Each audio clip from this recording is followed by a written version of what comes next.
Welcome to the Business Builder Show. My name is Marty Wolf, and I am your host. We've been doing the Business Builder Show, believe it or not, for almost 10 years, which kind of blows me away whenever I say that out loud. And it seems like every year we've gotten a little better and we've got even more interesting. And there's proof of that because of our guest today. Jay Steinfeld is joining me today. Jay, how are you, sir? Awesome.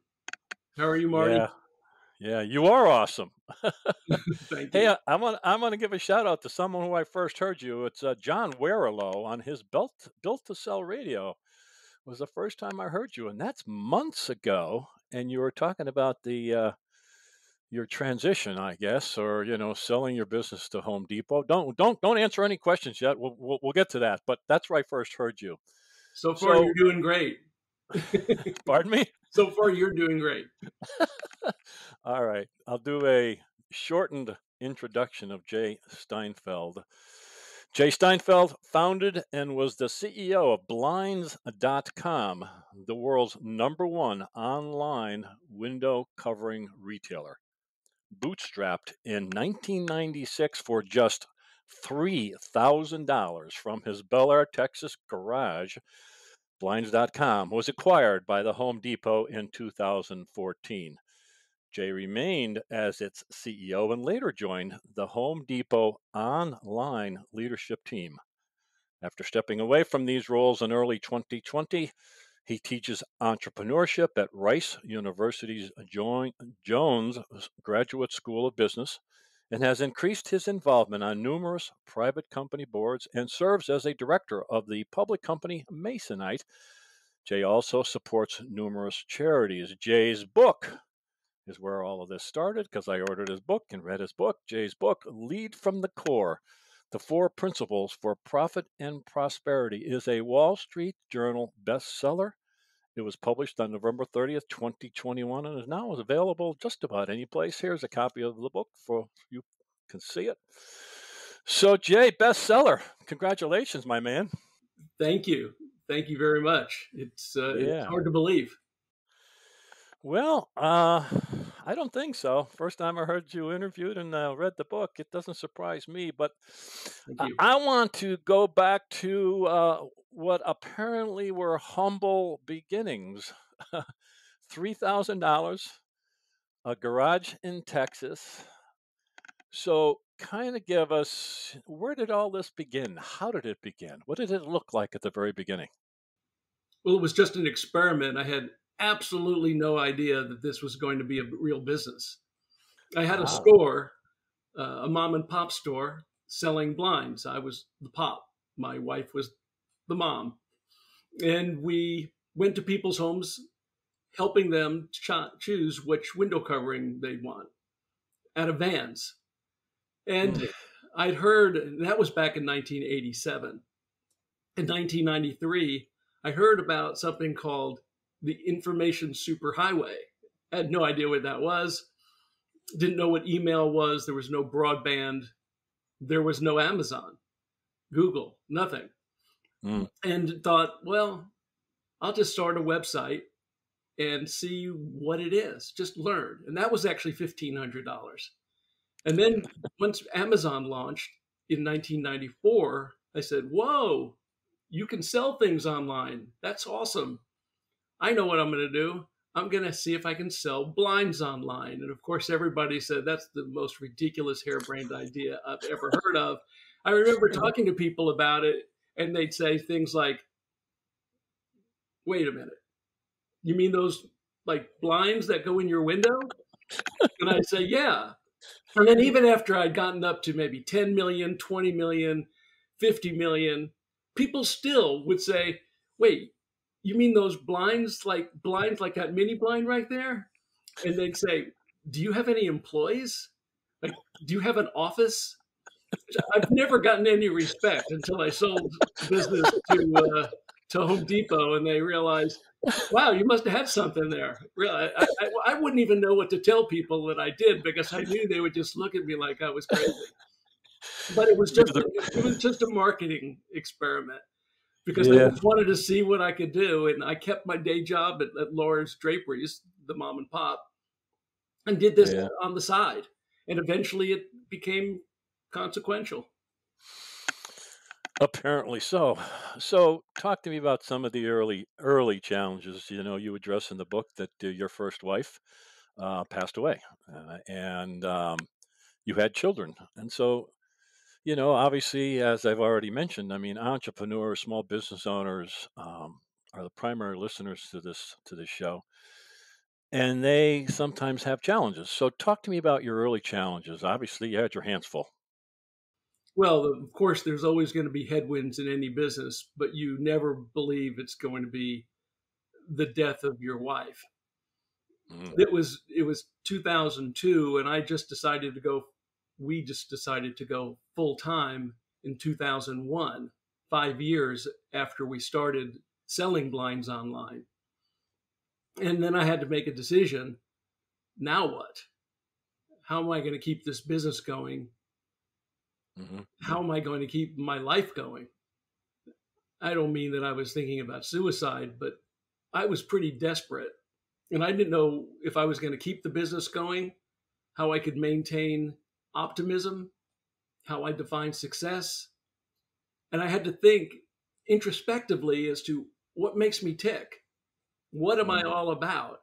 And it was through that introspection and sadness, unfortunately, that I then decided that I need to really know why I exist. And that's how I mhm, came up with my four principles. Although at the time there were only two or three, and only one of them is actually one of the principles now. So mm. that's what happened. It was the biggest headwind of that I've ever had. Yeah, More so than am I going to make a sale? Am I going to have cash? Am I going to hire people? How am I going to keep people from leaving? How am I going to worry about my suppliers who hated my guts because we were interfering with their supply chain? yeah, All yeah. things like that. Yeah. So you looked inside of yourself.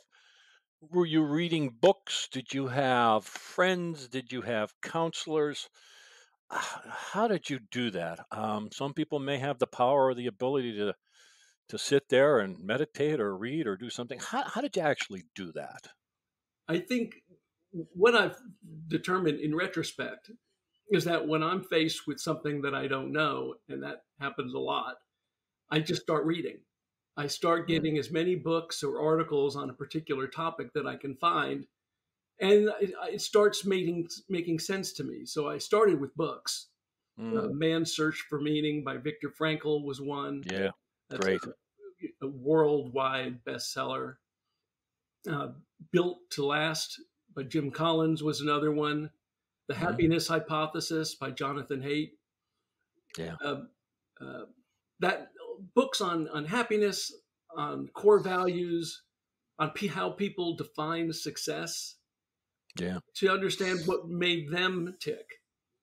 Mm, I've always read biographies as my principal type of reading, hmm. and this was just another thing that I did. And of course, I would talk to people, and as Sure. I was coming up with ideas, I would say, I think I'm like a pioneer, and I like to lead Mm, the way. Is that right? And they'd say, no, that's not right. That's not exactly what you are. So I would test these ideas against mm, people who weren't afraid to tell me the truth and mm, say, no, Jay, that's really not the way you are. You're more like this.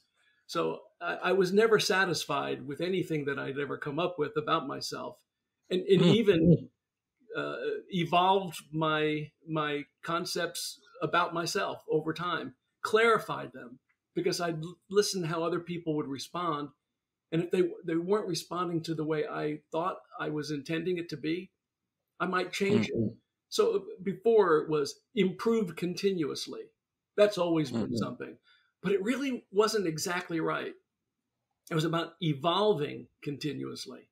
mm. Evolution happens continuously, and Yeah. improving just sounds so transactional. Evolving is a more visceral thing that's happening throughout the day. It's like a flower blossoming. It just doesn't happen. The flower doesn't just decide, I'm going to have a bud, and there it is. It evolves throughout, and that's a more visceral way to think about it, and I like it Yeah. better. Other people kind of push back on it. In fact, my whole leadership team didn't like the term evolve. They thought it was too touchy-feely. But to me, it makes more sense. Yeah. It took My years guest is before we got that one. my guest is Jay Steinfeld. It's Steinfeld. Jay Steinfeld. He is the founder of Blinds.com. His book is Lead from the Core: The Four Principles for Profit and Prosperity. And yes, we will get to define the four principles. So hang in there a little while. We'll get there. So, so obviously you had business challenges, personal challenges, etc.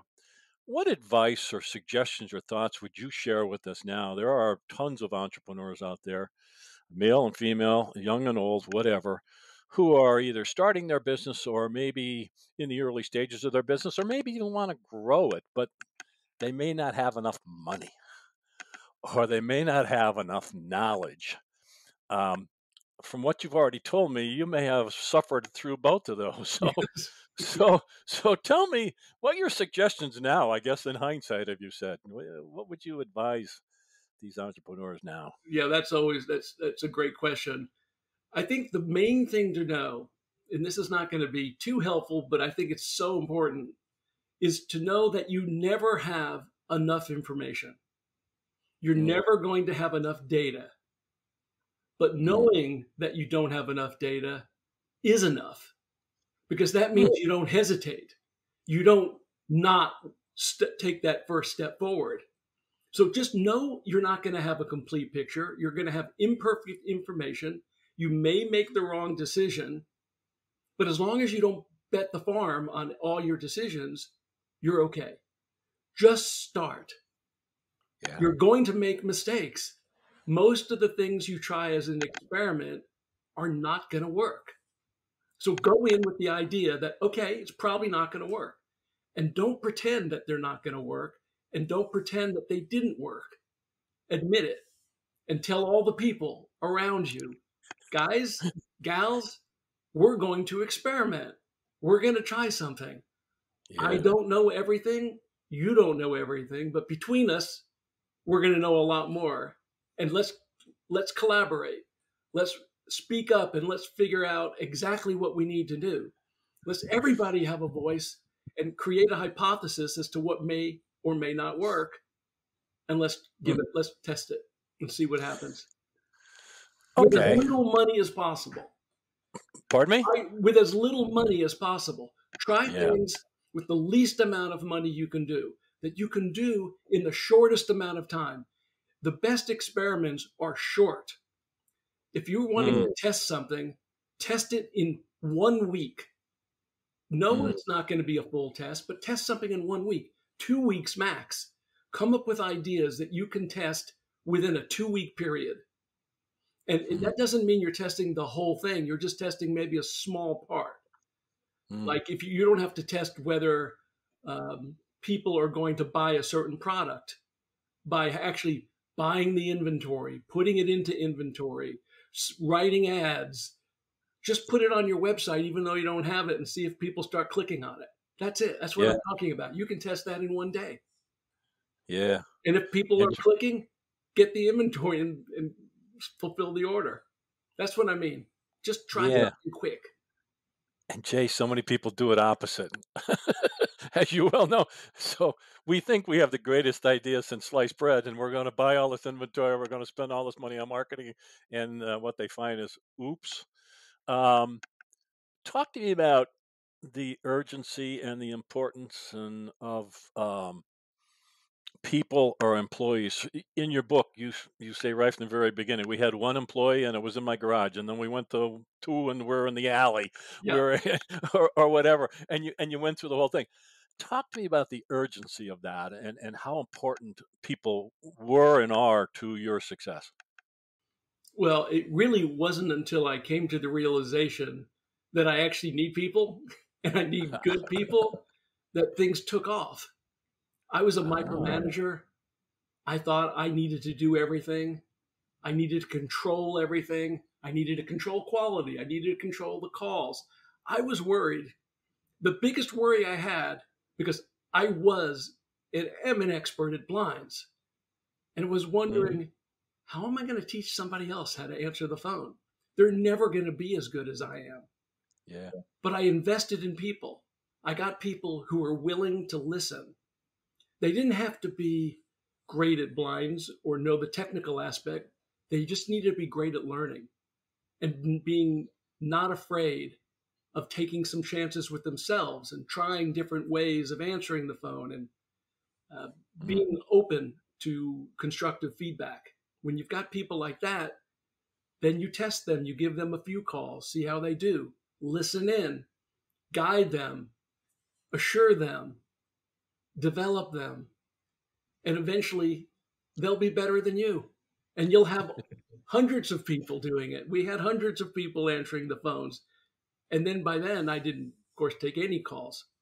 Well, I Yeah. did take some calls once because we were so busy that we couldn't answer the phones quickly enough. So people were saying we should hire some outside call center that's overseas just to take the calls. And I said, no, let's just us take the calls.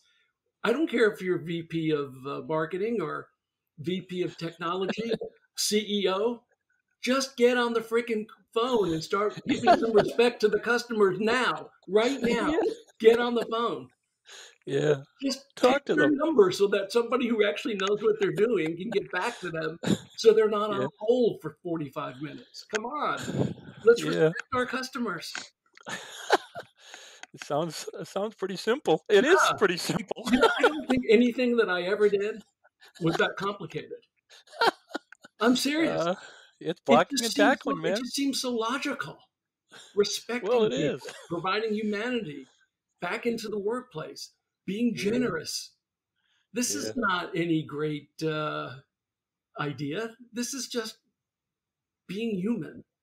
Yeah, I think, Jay, with the flood of information that we have today, books and speakers and et cetera, et cetera, et cetera, that we get flooded. And sometimes it's the fundamentals, it's the basics. I talk a lot about the 7 habits of highly effective people, and I say, you know what? Almost every engagement I have starts, and I say, let's start here. This is where it all starts.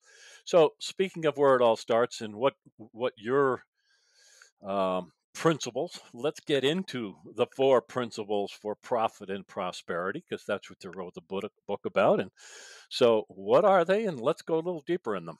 Well, we've actually talked about them a little bit already. We have. There are 4 E's. We all start with the letter E. The first one is evolve, evolve continuously. And that doesn't mean just evolve yourself, although that is hard because you have to admit some weaknesses, shortcomings, Yeah. but to be generous and help everybody around you evolve. That means the person next to you, it means your stakeholders, it means your customers, it means your suppliers, everybody, every stakeholder. Your job is to help them evolve. And when Hmm. you do that, your customer experience naturally will evolve. And what's really awesome about it is, as a leader, you can just sit back.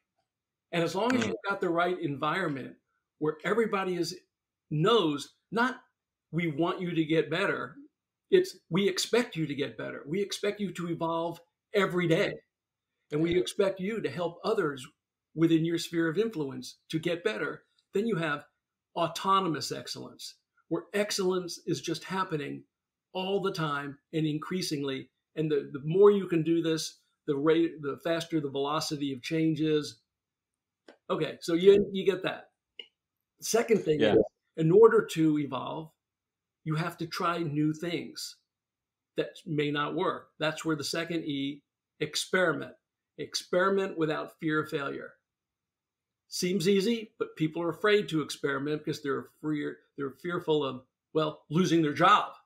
They're fearful of losing stature, whatever, being just embarrassed in front of their peers. But Hmm. you have to take some chances. So you evolve, you have to experiment. And you experiment a lot. And if all your experiments are working, that means you're really not experimenting. I mean, Yeah. all you're doing is taking small little chances. And I talk about incremental change, but not so tiny that you know it's going to work. If Yeah. most of your experiments are working, then don't kid yourself and don't kid everybody else that we experiment without fear of failure, because you're not experimenting. You Yeah. must fail if you're going to do something of any consequence. Mhm. The third thing is to express. Express means give everybody a voice, give everybody a chance to say what they think is in the best interest of the company, of you, of themselves. Let them express themselves, not to get buy in, but because you really do want to hear from them. You have a Mhm. diverse group with diverse opinions, diverse backgrounds. And what do you get? You get diverse views and Yeah. data. And the more data that you have, the better the decisions you can make. So this just seems logical again. And it's very respectful to give people a voice. And when you do, they feel like they're consequential. And if you want to do consequential things, you help people become consequential first. Right. Logical. Okay. Yeah. The fourth E is enjoy. Enjoy the ride. Enjoy the Mhm. ride means, okay, uh, give people ping pong tables and maybe free food and things like that. But that's not really enjoy the ride. Enjoy the ride means give people consequential work. Give Yeah. them that voice. Allow Yeah. them to experiment without fear, in safety, and allow them to evolve to become the best that they can be. And when you do that, and people are doing things of significance, they feel so good about themselves. And that's Yeah. fun. And if you work really, really hard and you do things that people believed were just impossible, like sell blinds online, well, that is super, super fun. So the harder you work, the more Yeah. fun it can be because you're doing things that everybody told you you couldn't do. I don't know. To me, that's Yeah. super fun. Well, you certainly have had fun. Two things. First of all, I raised my hands like that, and I wasn't for you to keep moving. What when you were talking about evolve, what my hand movement was, what it kind of lifts. Everybody lifts up from that. If Yes. everybody's involved, evolving from that, there's a lifting effect from that. The Yes. second point that I want to ask you about is that, quite frankly, I, it takes courage to do what you did. I don't know if you want to take credit for it or not, because what I've seen repeatedly and what we see and read all the time is that egos get in the way of doing what you've done. And so, if it's courage, if it's smarts, if it's luck, I'm not sure what it is, but I think one of the things that you were able to overcome was an overabundance of ego. You have to have some ego to be Yeah. successful. Comment on that. What do you think of what I just said? Well, I felt like I had no choice. I Ah, was in a situation where I had inherent motivation, not extrinsic or intrinsic motivation, but inherent motivation. hmm, I had a job. I had three children, young children. I needed to make money and make a living for my children. yeah, I had some investors. Had an obligation, a fiduciary responsibility to those investors. I had employees. I had a responsibility to them. What was I going to do? I had no choice. I was inherently motivated. I had to do it. Okay, so maybe I was miserable while I was doing it, but I did it. I don't yeah, feel like it was courage. I just felt like I needed to, and I did it. And I've actually found that one of the things that I found out about myself is that I don't do anything that's really exceptional at all. I just do things that other people are just either too lazy to do or just don't care to do. yeah, I think if you just do what you're supposed to do and you do it consistently and you have great people around you who are helping you decide what those things should be, if you don't run out of money, eventually you're going to succeed. You're at yeah, least going to get better than you were the day before. And for me, my definition of success is not about selling my company to Home Depot or achieving 100 million or $1 billion in sales. Success to me is being in the process of improving and improving mm, everyone around me. And if that happens, then if you just get a little bit better at anything during the day, then you can call yourself successful. If you help one person within your organization get just a little bit better than they were because of your influence, that's successful. And as a result, you can be successful multiple times during the day. In fact, you can be successful many times during the day, and you should. You should always be thinking, I just came out of that meeting. How could I have led that meeting better? How could I have started it better? How could I have had a better agenda? You've now gotten better. That's success. How can I have allowed that person to state their view a little bit better? How come I didn't call on that other person and get them to state their view? I know they're bashful. How could I have done a little bit better? That's improving. That's success. Just by acknowledging things that you can do better is success. And if you do that every day throughout the day, and everybody's doing that, that's what I mean by autonomous excellence.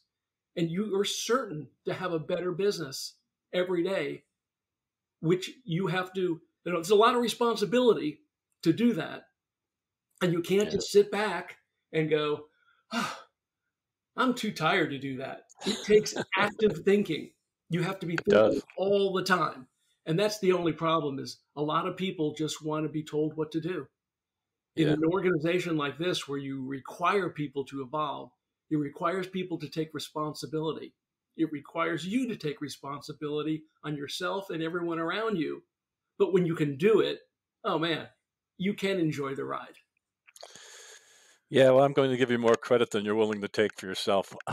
It was courageous, and the other part of it was humility.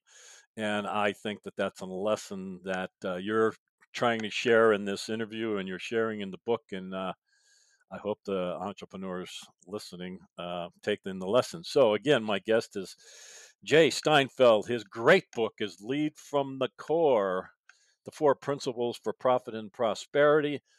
Go learn more about him at jsteinfeld.com. That's his website. It really looks great, by the way. The website looks great. It looks fantastic. And you can go to jsteinfeld.com/the book to download the first chapter for free. Don't even bother to do that. Just buy the book, for goodness sakes. Don't get the chapter. Buy the book. Lead from the Core, Jay Steinfeld. So, Jay, we have a lot more to talk about if you're okay. So the growth and what you accomplished, it sounds exciting. And there was mergers and acquisitions along the way before you even got to the Home Depot thing. Can you think of, or would you like to share some pitfalls, if you will, about the growth? I mean, here you were acquiring something else was coming on board, you're putting in new systems, there was all kinds of good stuff going on. Were there things that, like, maybe pitfalls that you experienced, or challenges that maybe you didn't expect along the way? Well, we had our suppliers were not happy with us because we were disrupting their supply chain. We were How so? channel How conflict. so? So you had these manufacturers who were pretty much controlling the market, selling through mom and pops Got it. like me. And now here's some guy who is now saying, just come to me and I'll give you a really low price and I'll get it to you super fast. And by the way, I will give you tremendous insight onto which blind you should get. We're going to make it surprisingly easy. Well, that kind of creates a channel conflict for the suppliers who are hoping to get high margins from those mom and pop stores. So they didn't like the fact that we were able to lower the price and still provide great service and great quality. So they weren't happy, and they then stopped. Even some of them just stopped selling to us. They said, enough is enough. And that was a little tough. And then you're at the mercy of some of these manufacturers, because we were never manufacturing blinds ourselves. We were buying them from other manufacturers all around the world to get the best deals. And what if one of them goes out of business? Well, that did happen to us. In fact, it happened right after one of the big manufacturers stopped selling to us. And that caused a lot of problems too. And then we had people, these patent trolls, who were saying that we were infringing on some patents, which was ridiculous. And then, of course, you have people leave And Yeah. that's always a problem. You can't get the kind of people that you want, and you don't have enough money to do the technology that you want, and you make all Yeah. these harebrained experiments that aren't working. But eventually, you do figure it out, and you Yeah. realize that we'll make it through. And if I just get some more people who are smarter than I am, especially in the areas that I'm not even thinking about, then Yeah. we'll do. And there was like operations. I'm thinking about how to sell blinds and how to grow the company, and I'm not thinking about the nuts and bolts. It wasn't until I hired somebody who was an operations manager who said, Yeah. "Okay, let's think about holiday schedule. Let's think about what seems so obvious right now. Let's think about how are you going to answer the phone? Oh yeah, we ought to be thinking about that." So then I started learning, okay, I need to be thinking maybe a month ahead or 2 years ahead or 5 years ahead. Yeah. It will come to you if you just be patient. Yeah.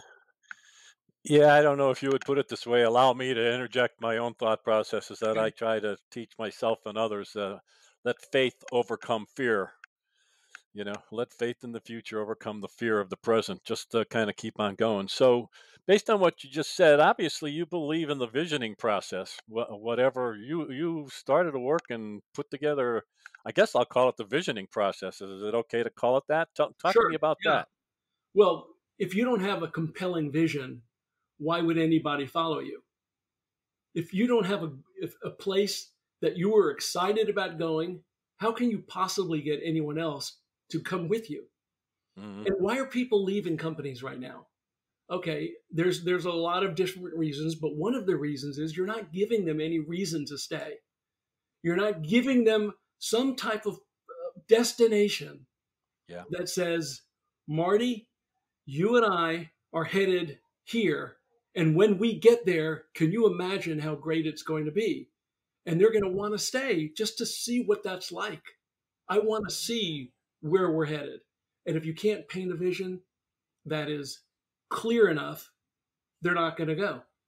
And I had a problem with that. As much as Hmm. I can see the vision, I was unable to show other people where that was. You Hmm. think, okay, he's good at painting a vision, pretty good now, but not before. And what it required that I did, and I would have everybody do this. This was a great idea that I stole from somebody else. What I did is I looked 5 years in the future and said, this is where we're going to be in 5 years. And I wrote a pamphlet, a 5, maybe 7 page pamphlet as to what we were like then, looking retrospectively at the past and the things that we had done 5 years ago to get to where we are today, Hmm. written as if it was written 5 years in the future. And this was called the Hmm. 2020 Vision, which we wrote in 2015.